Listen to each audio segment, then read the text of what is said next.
Un fait incroyable, les talons ont été conçus à l'origine pour éviter de marcher sur les excréments dans les rues, et les parfums ont été créés pour masquer les odeurs nauséabondes. Quant à ces somptueuses robes de princesse, elles étaient en fait conçues pour faciliter au noble l'acte de se soulager n'importe où. Toutes ces scènes absurdes se sont déroulées dans l'Europe médiévale, pourtant réputée pour son romantisme. À cette époque, les villes européennes étaient loin d'être aussi propres que vous pourriez l'imaginer. Sous les murs des châteaux, les excréments s'accumulaient en montagne, dans les rues, l'urine et les matières fécales étaient omniprésentes, même le majestueux palais de Versailles n'y échappait pas. En marchant dans la rue, il était préférable de porter un parapluie en permanence, au cas où un cadeau surprise tomberait du ciel.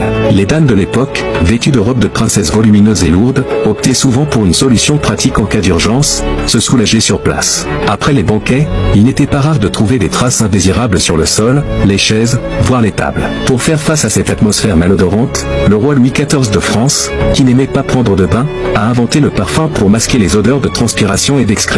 Le parfum est ainsi devenu un objet de luxe convoité par les nobles.